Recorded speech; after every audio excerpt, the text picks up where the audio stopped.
Guys কি বলবো, কদিন ধরে যে পায়ে ব্যথা এতটা বেড়েছে যে অশান্তি হয়ে ভুগতেছিলাম। সেই কারণে আমার সোনার বাইকটাকে নিয়ে বেরিয়ে পড়লাম আমার সুন্দর শহরে ইটাহারে। হ্যাঁ, এটার দিকে রওনা যাচ্ছি এই কারণে। তোমরা ভাবছো যে পায়ে ব্যথা হঠাৎ করে ইটাহার, তাহলে কেন ইটাহারে যাচ্ছি? এই কারণে যে ইটাহারে এক বাগবাড়িতে ভালো কবিরাজ রয়েছে, যে পায়ের ভালো মানে হাত ভাঙা, পা ভাঙা, ভাঙে গেলে এখন চিকিৎসা ভালো করে। সেই লোকের কাছে যাচ্ছি, কারণ আমার তো ঠিক জানা নেই যে কি কোনটা বাড়ি কোনটা কেমন। সেই কারণে আমি আমার শালাকে ফোন করেছি, তাকে বললাম যে তোমাদের ওখানটায় এরকম এরকম সমস্যা, আমাকে ওখানটায় যেতে হবে, তারপরে তুমি ফটফট করে রেডি হয়ে যাও, আমার সাথে তুমি যাবে।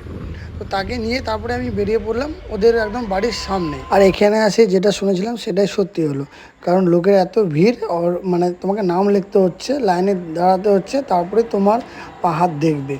তো ফাইনালি কি বলবো, আর 2 ঘন্টা দাঁড়ায় থাকার পর নাম আসলো, তারপরে এই ভাইটা চিকিৎসা করলো, একটা বয়স্ক কাকুর চিকিৎসা করলো, তারপরে আমার নাম আসলো।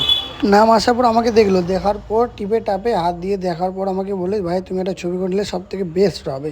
তো সেই কারণে আমি ছবি টবি করার জন্য প্রস্তুতি পরে নেবো, কিন্তু ফাইনালি আমাকে ওষুধও দিয়ে দিয়েছে এবং পাটা মলে দিল খুব সুন্দরভাবে। আর ফাইনালি আমার পাটা একটু আগের থেকে একটু সুস্থ হলো, তারপরে আমি বেরিয়ে পড়লাম। আর আমার সোনা বাইকটা নিয়ে আমার শালাবু অলরেডি ইটাহার দিকে রওনা দিয়েছিলো। ওকেও ফোন করলাম যে ফটফট চলে আয়, আমি বাড়ি যাবো, আমার হয়ে গেছে কাজ।